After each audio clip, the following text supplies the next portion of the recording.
আমরা তো একটা ভিডিও দেখেছি সম্প্রতি সোশ্যাল মিডিয়ায়, গতকাল বেশ ভাইরাল হয়েছে, যে যেখানে আপনার ওয়াইফ মিথিলাকে আক্রমণ করা হয়েছে, তিনি অজ্ঞান হয়ে গেছেন দেখলাম। আসলে ঘটনাটা কি হয়েছিল যদি একটু বলতেন। সেখানে ঘটনা হয়েছিল, আমি আর ও মেনলি হচ্ছে একটা বিজনেসের কাজে গিয়েছিলাম, আমাদের হচ্ছে যে একটা মিটিং ছিল।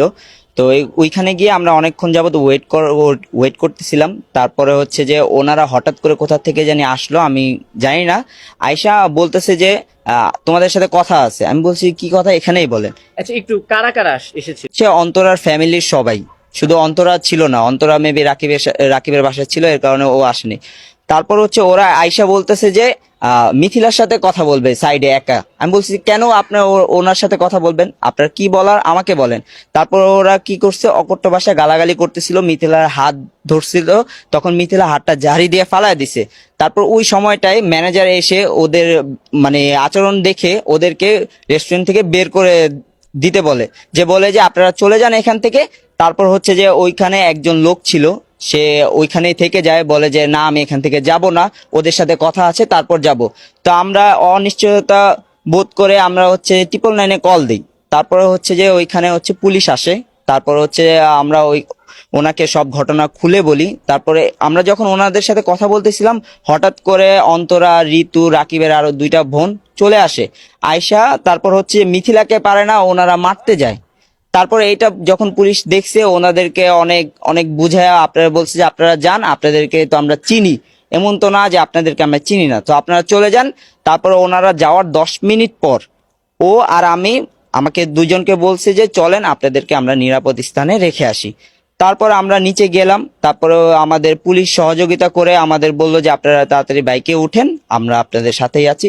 তারপর ওনারাও গাড়ি আনছে সাইডে, আমরা বাইকে উঠছি। হঠাৎ করে ওকে পিছন থেকে আক্রমণ করে বসে অন্তরার ফুল ফ্যামিলি।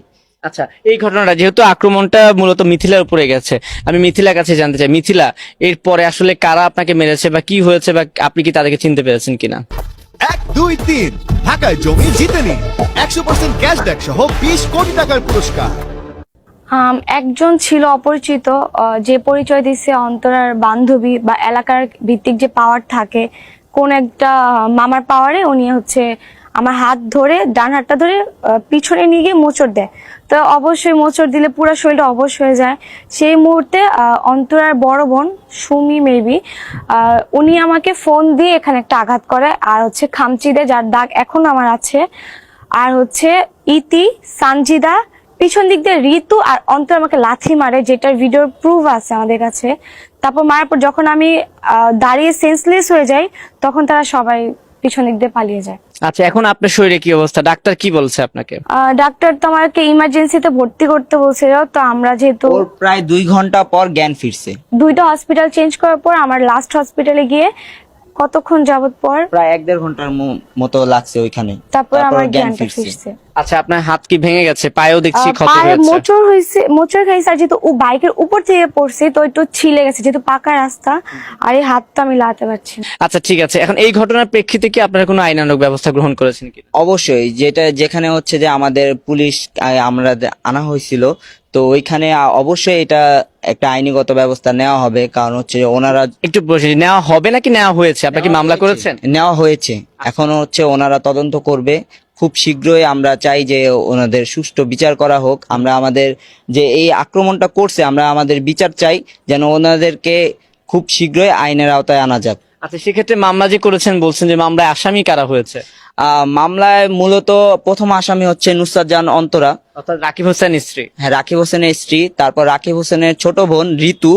তারপর হচ্ছে নুসরাতের বড় বোন সুমি। তারপর হচ্ছে নুসরাতের মেজু বোন রুমি। তারপর হচ্ছে যে নুসরাতের যে বান্ধবী ছিল, যে পাওয়ার খাটিয়ে আমাদের গায়ে আক্রমণটা করেছে,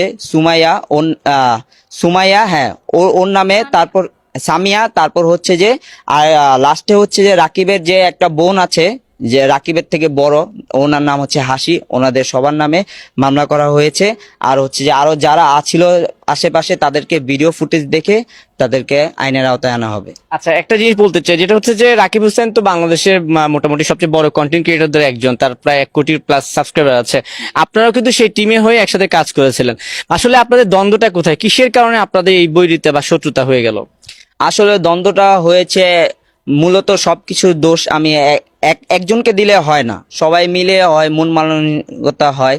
তো সেখানে হচ্ছে যে এই অন্তরা মেয়েটা আসার পর থেকে আমাদের মধ্যে অনেক ঝামেলা সৃষ্টি হয়। তো আমরা প্রায় 1-1.5 বছর এইভাবে কাটিয়ে দিছি। একসাথে থাকলে অনেক কিছুই হয়। তো 1-1.5 বছর এইভাবে কাটিয়ে দেওয়ার পরে যখন দেখছি যে আর সহ্য করা যাচ্ছে না, তো আমি আমার দিক থেকে সাইডে চলে আসি। আমি কেন আসলাম আর ওর কথা কেন আমি মানে বলছি যে ওর সাথে এরকম কেন করা হচ্ছে, মানে এই বিষয়টাকে কেন্দ্র করে তারা হচ্ছে আমাদের উপর বিভিন্ন অত্যাচার করতেছে। আচ্ছা মিথিলা, আপনার মানে আমি যেটা মনে হচ্ছে যে আপনি কেন আক্রমণের শিকার হলেন, আপনার কি এই বিষয়ে কোনো বক্তব্য আছে কিনা? আসলে যখন সেখানে আমাদেরকে সেভ করার জন্য কিছু পুলিশ আসে, সে তাদের সামনে ওনারা বলতেছে যে আমি ওর ব্রেন ওয়াশ করছি, আমি ওকে ওইখান থেকে নিয়ে আসি। আচ্ছা, যদি একটা ছেলে তার নিজের থেকে না আসে, একটা মেয়ে কখনোই ওই একটা প্লেস থেকে কখনো সরাইতে পারে না। সো তারা সবাই আমাকে ধরতেছে যে তাদের থেকে যেহেতু ও চলে আসছে, ও যেহেতু তাদের সব কাজ করতো, তো যেহেতু সব কাজ ওকে দিয়ে করে, তো ব্লগ শুট থেকে শুরু করে ব্লগে জিনিসপত্র আনা, কোনো চ্যালেঞ্জিং ভিডিও আনা এখন তো কেউই পারছে না। তো এখন তাদের ক্ষোভটা আমার উপর। আচ্ছা, মূলত হচ্ছে টিমে আসলে বনিবনা না হওয়ার কারণে এই ঘটনা ঘটেছে মনে হচ্ছে। আরেকটা বিষয়, কিছুদিন আগে মনে হয় ডিবিতেও আপনারা একটা কমপ্লেন অভিযোগ করেছিলেন, এই বিষয়টা সম্পর্কে জানতে চাই, সেটাতে কার বিরুদ্ধে অভিযোগ করা হয়েছে এবং বিষয়টা কি ছিল? সেটা যেহেতু রাকিব নিজে করেছে 4-5টা অ্যাকাউন্ট থেকে, তো ওই রাকিবের ব্যাপারেই হচ্ছে যে ডিবিতে কমপ্লেন করা আছে সাইবারে। ওনাকে তো ওনারা পাচ্ছে না খুঁজে, ওনারা কল দিচ্ছে প্রতিনিয়ত, কিন্তু ও মানে কাকে রিসিভ পাচ্ছে না? রাকিব পলাতক? হ্যাঁ, রাকিব পলাতক। তো রাকিবকে পাচ্ছে না। তো ওই বিষয়টাও আমি ওইখানে বলছি যে এরকম এরকম রাকিবের বিষয়ে আমাদের আইনগত ব্যবস্থা নেওয়া আছে।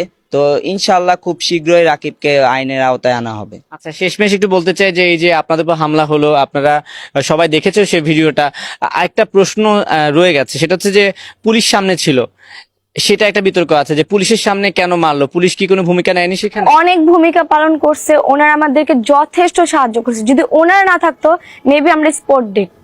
ওনারা যেহেতু কোনো মানে মহিলা কমিশনার ছিল না বা মহিলা পুলিশ ছিল না, তো সেই ক্ষেত্রে তারা মহিলাদের গায়ে হাত দেওয়াটা তারা একটু অ্যাভয়েড করছে। তো তাদেরও কিছু করা ছিল না, যেহেতু তাদের বাড়ি থেকে প্রত্যেকটা প্রায় 15 জন মহিলা আসছে, সেখানে পুলিশদের কিচ্ছু করার ছিল না। তারা আমাদেরকে যথেষ্ট, আমাদেরকে চারদিকে ঘিরে আমাদের নিচে নিয়ে গেছে যে আমরা বাইকে উঠে আমাদেরকে চলে যাবে।